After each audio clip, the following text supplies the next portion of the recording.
വിഷ്ണുപ്രിയയുടെ അരുംകൊല, ശ്യാംജിത്ത് കുറ്റക്കാരനെന്ന് കോടതി. ശിക്ഷാവിധി തിങ്കളാഴ്ച.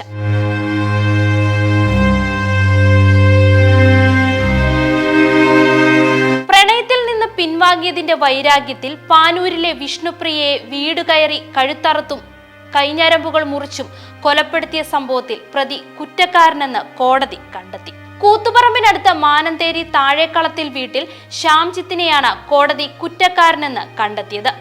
ശ്യാംജിത്തിന്റെ ശിക്ഷാവിധി തിങ്കളാഴ്ച പ്രഖ്യാപിക്കും. 2022 ഒക്ടോബർ 22 ശനിയാഴ്ച ഉച്ചയ്ക്ക് 12 മണിയോടെയായിരുന്നു നാടിനെ നടുക്കിയ ദാരുണ സംഭവം. വിഷ്ണുപ്രിയയും ശ്യാംജിത്തും പ്രണയത്തിലായിരുന്നെന്നും കൊലപാതകം നടക്കുന്നതിന് 2 മാസം മുൻപ് ഇരുവരും തെറ്റിപ്പിരിഞ്ഞെന്നും ഇതാണ് കൊലപാതകത്തിന് കാരണമെന്നുമാണ് പോലീസ് കണ്ടെത്തൽ. ഖത്തറിൽ ജോലി ചെയ്യുന്ന വിനോദിന്റെയും ബിന്ദുവിന്റെയും മകളാണ് വിഷ്ണുപ്രിയ. പാനൂർ ന്യൂക്ലിയർ ക്ലിനിക്കിൽ ഫാർമസിസ്റ്റ് ആയിരുന്നു. കഴുത്തിന് ആഴത്തിൽ മുറിവേറ്റ നിലയിലാണ് വിഷ്ണുപ്രിയയുടെ മൃതദേഹം അന്ന് കണ്ടെത്തിയത്. ഇരു കൈകൾക്കും വെട്ടേൽക്കുകയും ചെയ്തിരുന്നു. കൈഞ്ഞരമ്പ് മുറിച്ച് മരണം ഉറപ്പാക്കുകയും ചെയ്തു. 29 മുറിവുകളായിരുന്നു വിഷ്ണുപ്രിയയുടെ ശരീരത്തിൽ ഉണ്ടായിരുന്നത്. ഇതിൽ 10 മുറിവുകളും ഉണ്ടാക്കിയത് മരണശേഷമായിരുന്നു.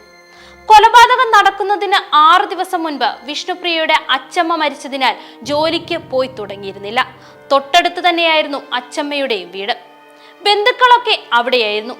മരണവീട്ടിൽ നിന്ന് ബന്ധുവായ യുവതി വിഷ്ണുപ്രിയയുടെ വീട്ടിലെത്തിയപ്പോഴാണ് കൊലപാതക വിവരം പുറത്തറിയുന്നത്. നിലവിളി കേട്ട് ബന്ധുക്കളും നാട്ടുകാരും ഓടിയെത്തുകയായിരുന്നു. പ്രതി ശ്യാംജിത്ത് വീട്ടിലെത്തിയതും കൊലപാതകം നടത്തിയതും പരിസരവാസികളാരും അറിഞ്ഞിരുന്നില്ല. സംഭവ സ്ഥലത്ത് നിന്ന് രക്ഷപ്പെട്ട പ്രതി മാനന്തേരിയിലെ സ്വന്തം വീട്ടിലെത്തി. ഫോൺ ലൊക്കേഷൻ മനസ്സിലാക്കി പോലീസ് പിന്തുടർന്നെത്തിയാണ് അറസ്റ്റ് ചെയ്തത്.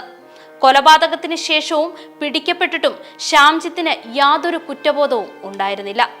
ഇപ്പോൾ കുറ്റക്കാരനെന്ന് കണ്ടെത്തിയതിനു ശേഷവും ലവലേശം കുറ്റബോധം ശ്യാംജിത്തിന്റെ മുഖത്തുമില്ല. ഇനി തിങ്കളാഴ്ച എത്തുന്ന വിധിക്കായി കാത്തിരിക്കുകയാണ് കേരളം.